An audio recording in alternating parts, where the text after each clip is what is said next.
What's going on, everybody? How's it going? Today I'm going to be doing something a little bit different with this video because today I'm going to be dipping my toes into some YouTuber drama. That is right, Dream has deleted his face reveal. It is a sad day for all. I feel like I remember that day like it was yesterday when I first saw his face for the first time. That sweet, sweet ginger face when he took off the mask.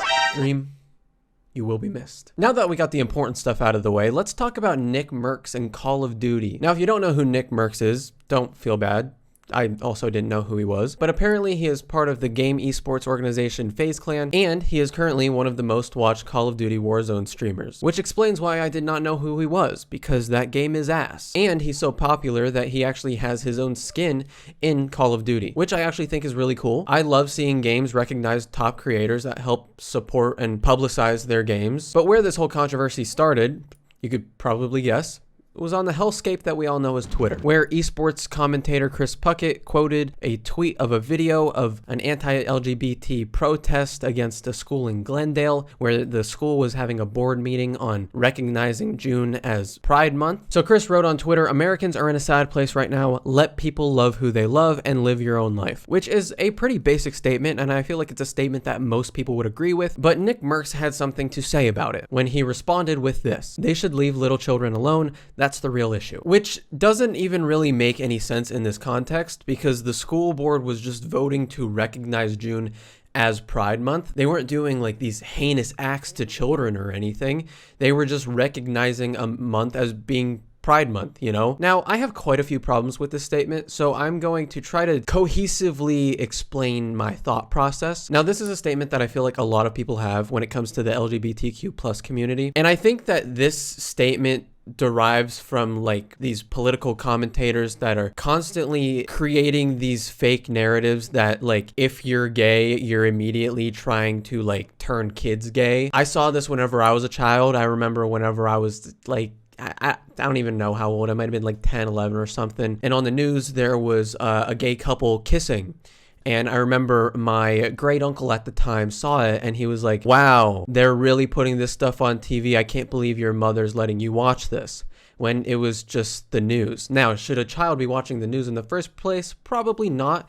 Probably not a good thing for the mind. But I remember that statement pretty vividly from him because at the time, even as a child, I was thinking to myself, why was that so bad to see? I can guarantee you that 90% of any film that you watch has a heterosexual kissing scene in it.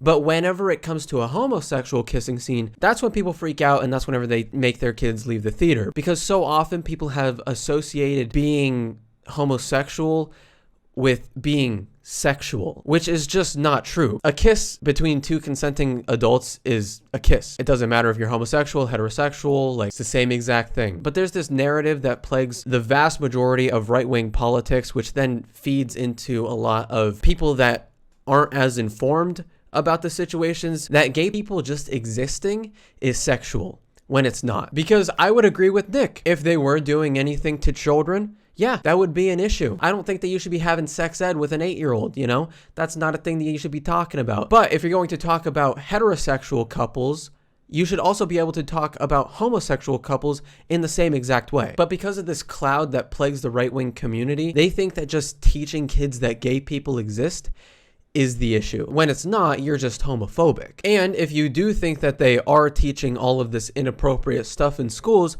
just go talk to a teacher. No one's handing us a curriculum and saying you have to teach kids to be gay. Like I don't even understand. I don't think they know what they're talking about. And we don't have any prescribed LGBTQ plus curriculum.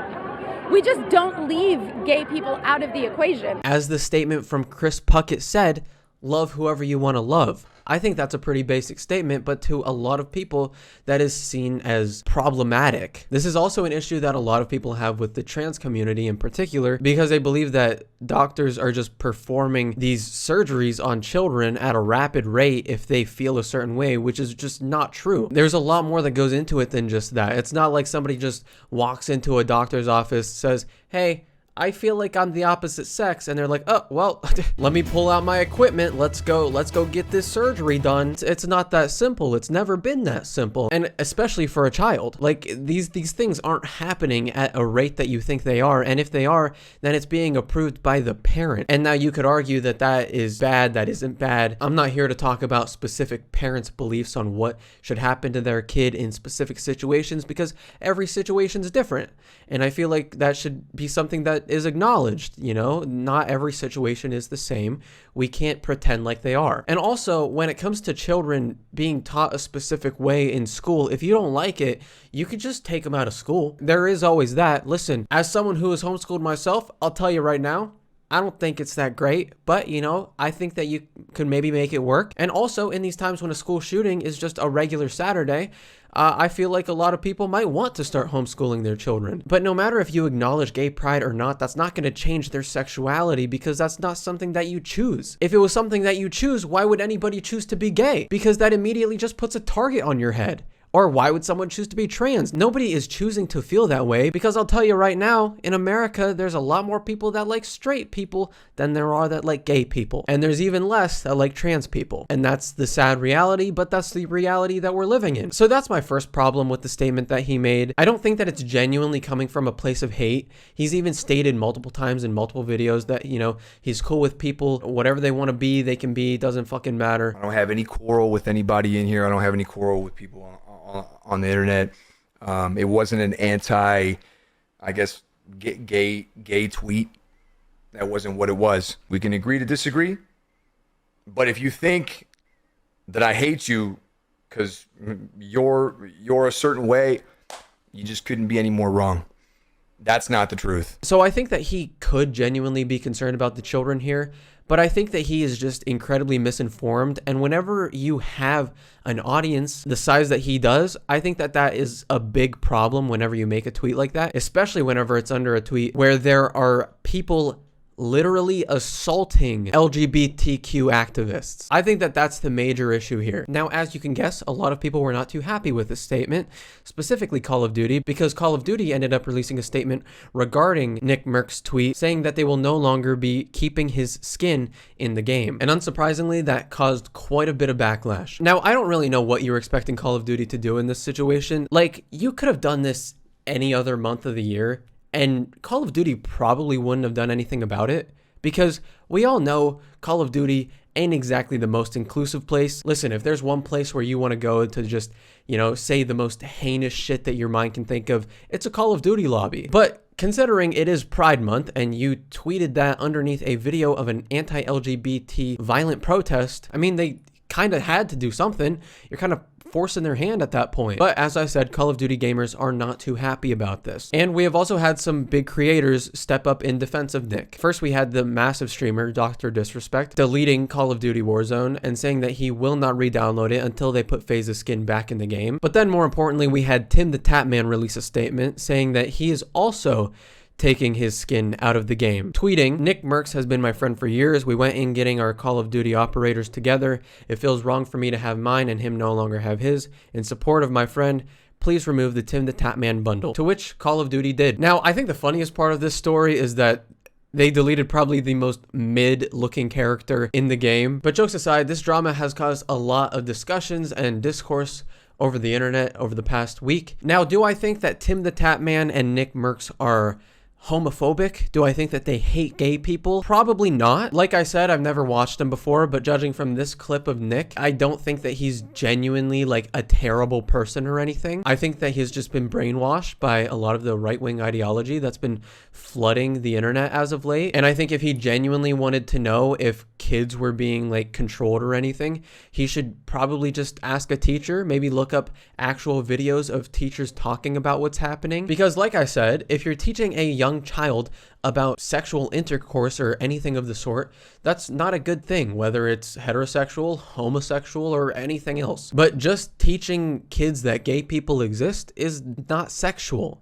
That's not a bad thing, because there's a lot of gay kids that do exist, and this would hopefully make school feel like a more inclusive place. Now, the problem that I do have with these creators is the lack of responsibility that I feel like is coming from them, because whenever you have a massive audience like they do, I think it is very important to make a space where people feel like they are respected and where they are wanted and where they are not demonized just for who they are. And whereas these creators might not be necessarily bigoted, there are a lot of people in their audience that could be. And we have seen that happen time and time again. This all goes back to the conversation over how much of a responsibility you have over your audience. There are some people that argue that you do not have a responsibility over your audience. Each person is an individual and you have no control over what they do. But in my opinion, personally, I think that whenever you are a creator, it is very important to not overstep these boundaries that could cultivate an audience that pushes anti-LGBTQ rhetoric or racist rhetoric, or just bigoted rhetoric in general. And this has been a conversation that has been talked about a lot over the past month, specifically whenever iDubbbz came out with his apology video regarding his past content that he made, where he inadvertently created a massively toxic space that he didn't even realize until he had multiple fan encounters with people that he did not like, when he actually met up with his audience and realized that a lot of them were people that he did not like to be around, a lot of people that were not cool. I think that you definitely have a responsibility over your audience. Yes, you cannot control what everybody does. Whenever you make a statement like nickmercs did underneath a video of a violent anti-LGBT protest, whereas your statement might not be blatantly homophobic, that immediately gives your audience the go-ahead to start hating on these people. And especially whenever you have an audience that is part of a community that loves Call of Duty, you might have a little inclination that they're probably already swaying that way anyway.